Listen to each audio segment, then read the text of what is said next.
Welcome back to the My Restyling channel. Today we're going to see how to restore this very broken vase.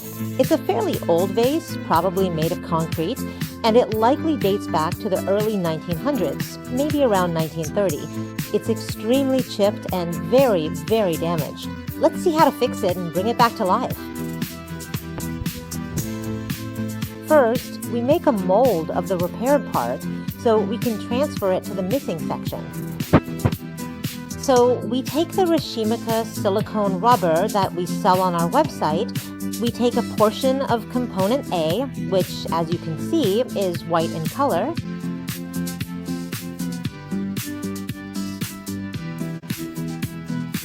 And another portion of component B, which is purple in color.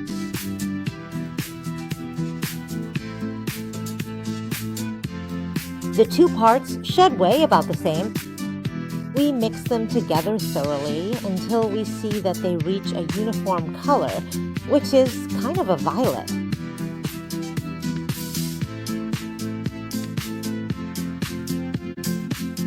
Once they've reached their color, we make the mold on our vase. So we press it down well on the repaired part of the vase, because then we need to transfer the same piece to the area where it's missing, so we have to get the right mold.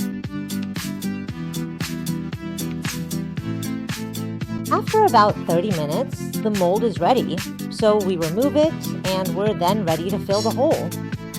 Taking it off isn't exactly easy, but on concrete it still comes out, and here is our mold.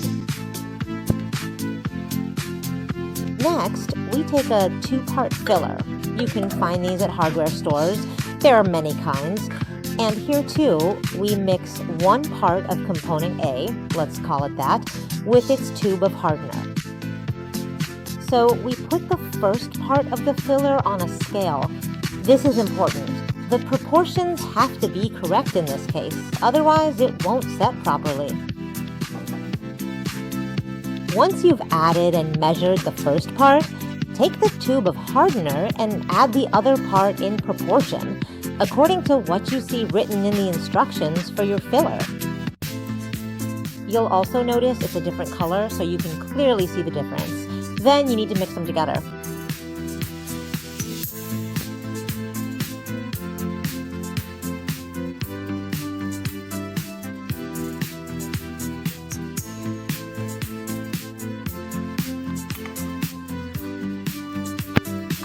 So let's mix everything together really well.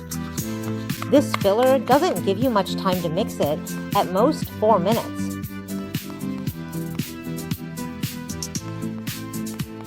After everything has been thoroughly blended together, we carefully spread the mixture across the specific part of the vase where that large opening used to be.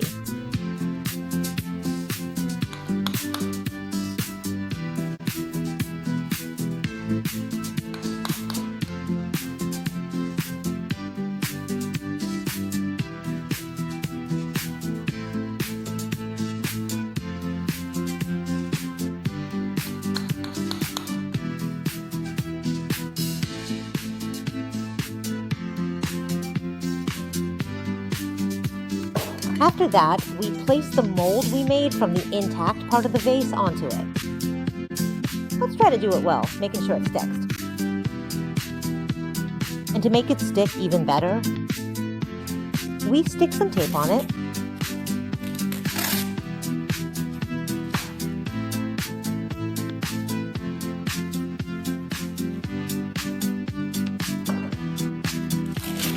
Then we wait for about 20 minutes for the filler to completely harden and fully cover the hole. After 20 minutes, we remove the mold.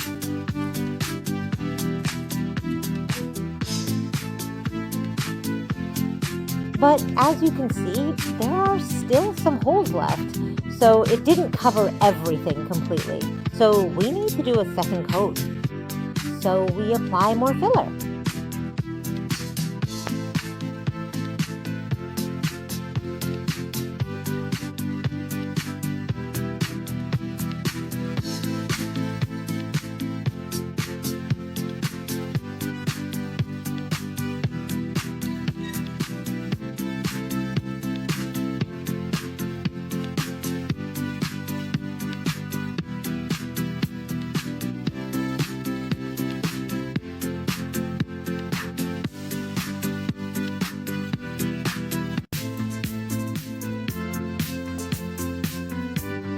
We carefully put the mold back on, ensuring that it sticks very well. And then finally, we put the tape back on securely too. And again, we wait our usual 20 minutes.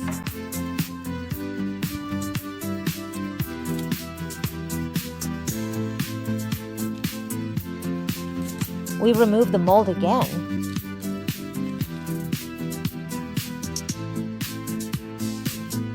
And I'd say now the hole is filled in, much fuller and more level with the surface. This is how it looks with the vase standing upright. I'd say even the designs turned out pretty well. Obviously, the last step is to sand everything down to finish it nicely.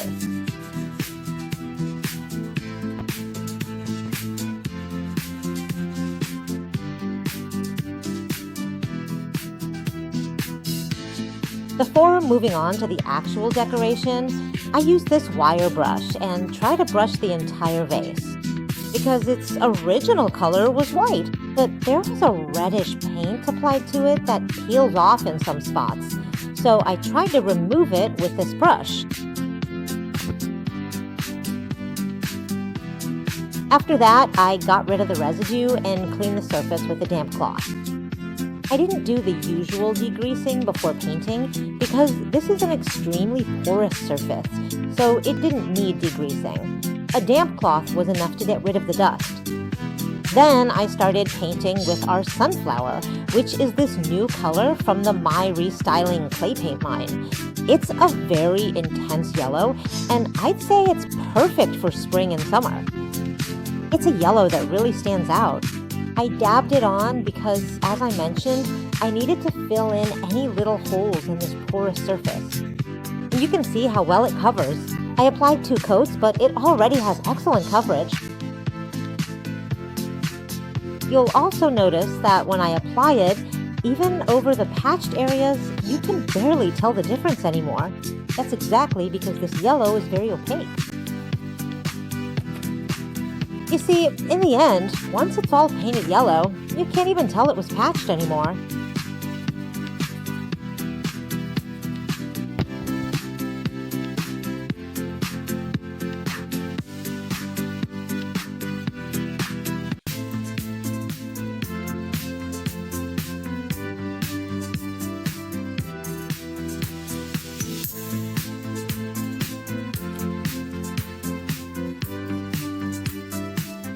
Then I took the knife, which is our black, right? It's intense because I wanted to do a black dry brush to highlight the details.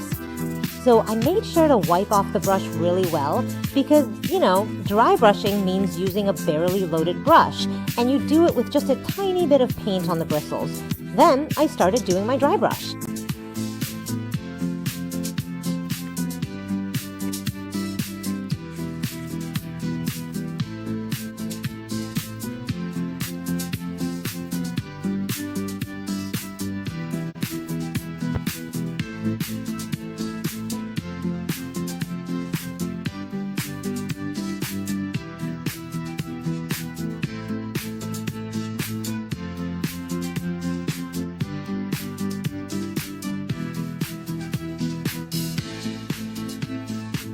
But I still wasn't satisfied with the black, so I grabbed Peacock, which is our teal, and did another dry brush with that.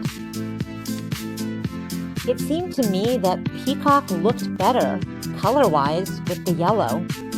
So I redid everything. Dry brush on the vase with Peacock.